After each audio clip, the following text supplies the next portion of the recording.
Okay, Eicca, my name is Andres Duran. I'm doing this interview for Radionica Public Radio right here in Colombia for 8 cities. So it's a pleasure to have you here again, and you're welcome. Thank you. Thank you. My pleasure. So excited to come back to Colombia. Yes, that's cool, man. You've been here 3 times. This is going to be your 4th time, huh? Yeah, I think so, yeah. That's great. Okay, Eicca, let's start with interview with cello. You know, the last work that you have on the streets back in the 2020. What do you want to remember from this time? That was right after, before the pandemic, huh? Yeah. Yeah, it came out just right before. It was actually interesting. We just started the big tour, and we played 1 show, and then the COVID kind of hit in Finland as well, and everything was closed, and so we had to cancel like 100 shows from 2020. But it was great to work on this album. You know, we had this Place Metallica by 4 Cellos tour, the anniversary tour before, yeah, I remember. And that was fully instrumental.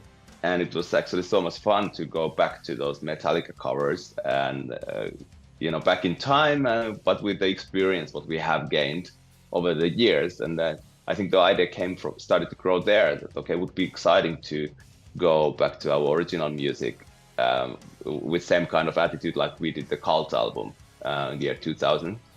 And to kind of see what happens, that we just, you know, with all the experience and knowledge we have, and, you know, all the developed skills and stuff, that what kind of thing would happen. And that's why we did this fully instrumental album. We didn't want to have anybody else involved, no producer, no record company on that time, nothing. We just kind of locked ourselves in the studio with one sound engineer and created album we really wanted to create. And because also in these modern times, in the streaming times, we figure out that, okay, we don't have to put all the sides of Apocalyptica in one album, because we have this kind of vocal collaboration thing, we have the Place Metallica thing, we have classical covers, and then we have the original instrumentals. So there's so many different sides of Apocalyptica, and we've been trying to, in the past, to put those all elements in one album, kind of.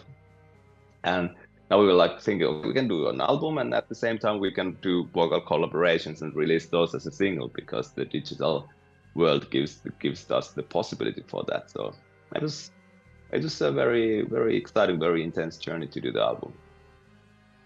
What else do you remember from Cello, you know, about that time, the producer? Do you guys work together in the studio? Do you guys work separate? How was the situation back in the 2020? You know, we recorded the album 2019, so nobody never heard about COVID yet. So we were all in the same studio, and we were really working the album together. So, you know, the albums are always done at least half a year before they will be released. So it was the album was done way before COVID started. So it was like we just looked. We were in Helsinki, in Finland.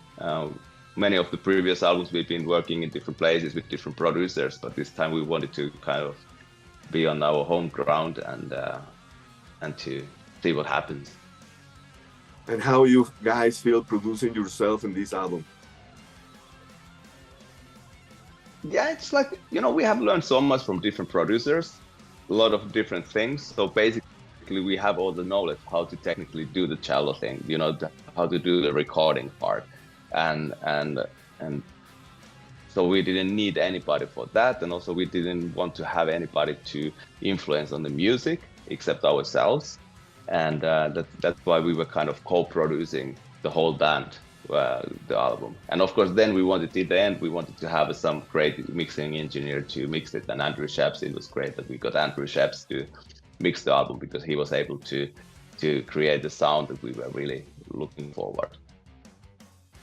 Well, I have to work 4 singles, you know, Ashes, Rise, En Route, and Cello. So it was a pretty successful album, I guess.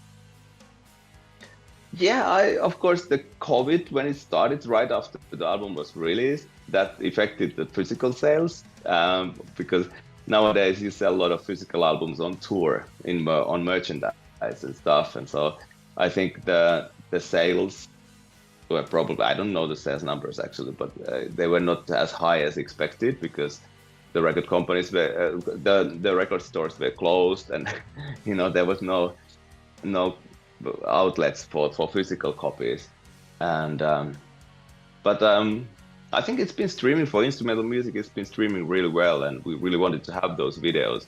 Even we were able to shoot only the first video, and then the next videos we had to figure out somehow that we are not in the video, you know, because our director who we wanted to work with, she's based in Canada, and we were stuck in Finland. So, but then of course, then we wanted to do. We also did this individual single release, like there were some windows. Actually, before COVID, we went already to record Talk to Me and White Room. We recorded those in LA, but those were recorded also in the end of 2019. And now, of course, the Rise Again with Simon Simons for this tour. But yeah, I think the whole industry has changed so much due to the modern technology, that it's that kind of times that you work hard on an album and then you release an album and then you tour for 2 to 3 years after that, and then you start to do the next album. Those are kind of over. In modern world, the audience, the fans, they are expecting kind of a constant flow of new things, and that's how we separated that the album is an album, and then we do all the other things on the side. And it was actually very nice to focus only on one thing when doing the album, like really being just with the band, and not to try to schedule, you know, different singers and all that kind of stuff. It's great fun, but it can be very exhausting and very, very challenging, you know, to get it's a big puzzle that you don't know if you have all the puzzles to fill up the finish the puzzle, you know, right. when doing album with collaborations. So this one was great feeling that we had everything was in our control, and yeah, it's fun. But next thing is gonna be something different then again. I'm going to ask you right now, right after this question, because the last time Apocalyptica brought something new that I play on the radio was metal, classic metal, and EP. That was like 6 months ago. What do you want to tell us about that?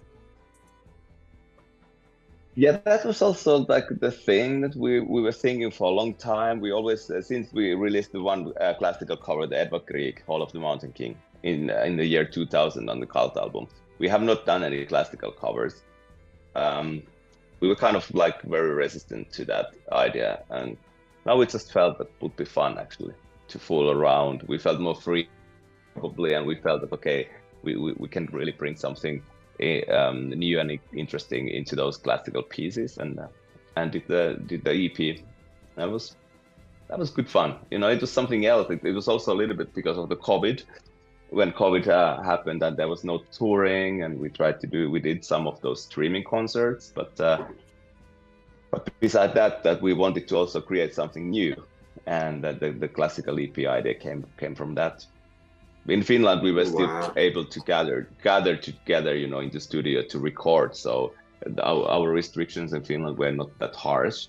You know, all the concerts were cancelled and all the public events were banned for way too long time. But besides that, we were pretty free to do and gather, and there was not that kind of restrictions that you are not allowed to go out and stuff like in some other countries where. So that's how we did the classical EP.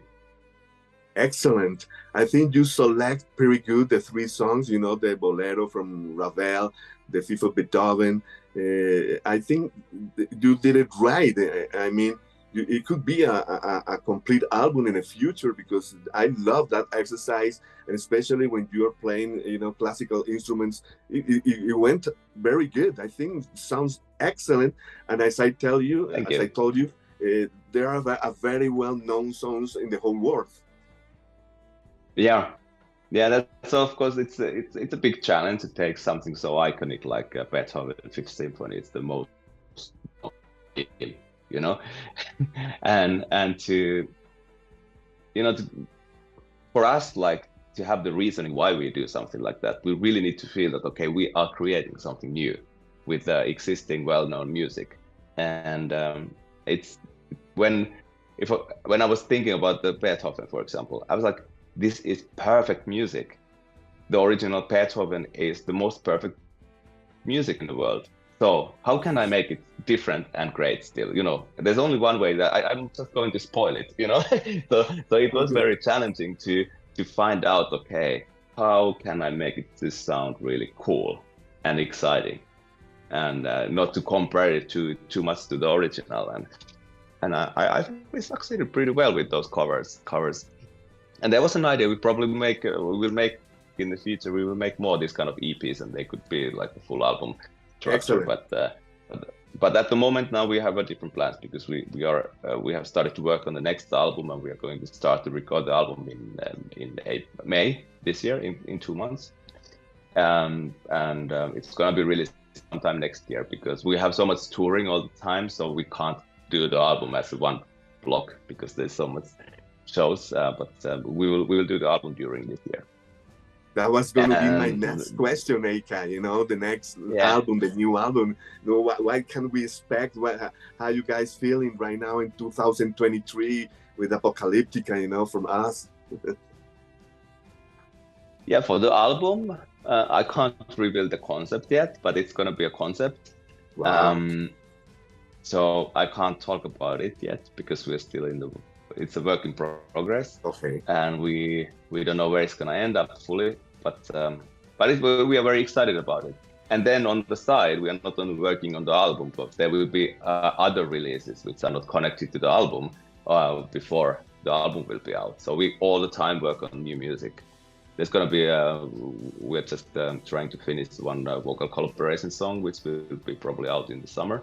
Or is it your winter? You know, you are just there, like on the close to the equator. So I don't know whether it's summer or winter. But anyway, in a couple of months, hopefully there will be. So there's going to be all the time new music out, but then the album is going to be its own thing.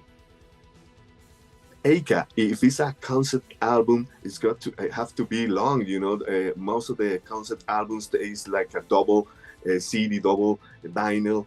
Are the songs long on this new project?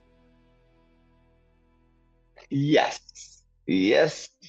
not like super long, but I would say it's gonna be like 10 tracks, like a regular album length, 45 minutes, around about 50 minutes. I would guess that's gonna be the length. I don't know exactly, because we're still working on the songs, and they might get longer or shorter and so on.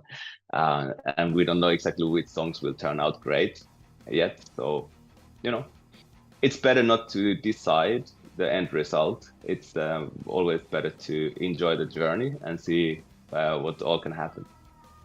It's going to have singers, I guess. Frankie is going to be aboard again, or let us know something. Actually, probably no singers in the album this time either. Interesting. But it's not. But we are working on this. That we have the basic idea, but there are no dogmas. You know what we can do and what we can't do. So whatever we figure out on the way that what is needed, that's what we will do. Eicca, you are playing here in Bogotá the next 22 of April. So what do you want to tell to the rockers that are expecting this show? You know, what kind of surprises do you have? What do you want to tell us from that gig? I don't know what kind of surprises. First of all, Frankie Perez is with us on tour. All right. And he's coming to Bogota as well. Yes, so there's going to be vocal songs, so people will be able to sing their lungs out. Of course, there will be some Metallica, there will be some stuff from Cell Zero. So it's more like a mixture of all kind of music, Apocalyptica music from all eras. So it's going to be great fun and entertaining. The band is in fantastic shape at the moment, and now I'm in Poland at the moment. We're playing show here tonight, and tomorrow in Berlin, and day after tomorrow in Leipzig. So we've been on the tour basically the whole beginning of the year. So we are very energized, excited, and it's gonna be a lot of fun. And that's we are expecting, of course, we are expecting a lot from Colombia fans, because we have such amazing experiences from there. So we are not expecting anything less than best. No pressure. I'm agreed, man. It's going to be a radical show. The people here love you. And before I let you go, I hear that the new song Rivers with a collaboration with Eicca. How that went out? Oh yeah, that was great, because we were thinking already this tour was supposed to be 2020, like 2.5 years ago, and we were thinking that okay, it would be great to make a song with Simon, to kind of make the collaboration with them deeper than not just making the tour, but doing something together. And then we did the Rise Again, you know, the remake of Rise with Simons, and then the guys, they were asking, okay, would you like to join us on stage for the Reverse? And we were like, okay, every time when you are the last band, we can join you. And they filmed the whole Amsterdam show in Amsterdam, and wanted to release it, and we were like, yeah, sounds great, so let's do it. So it's been great to be on tour with these guys, epic people, great people. Eicca, before I let you go, I have a mandatory question. I have a countdown in my show named the Top 25 Metal Detector, and right now the number 1 is Insomnium. And I have the pleasure to interview Nilo, from the singer from the band, and we were talking about the Finland metal, you know, and you guys were the first ones to came to Colombia, and I talk about it, and I want you to explain or tell us how you see the metal scene in Finland, you know, because right now for me it's very tough, you know, and you guys open the doors for all those metal bands. Eicca Toppinen, líder de la agrupación APOCALYPTICA, nos responde en esta última pregunta que APOCALYPTICA no fueron los primeros en abrir puertas, sino que hay que reconocer que agrupaciones como Amorphis y esta lo hicieron antes que ellos. Seguidamente tuvimos problemas técnicos, se cayó la llamada, pero a través de los contactos para realizar la entrevista, Eicca se despide muy cariñosamente de todos sus seguidores aquí en Colombia. Keep rocking, APOCALYPTICA.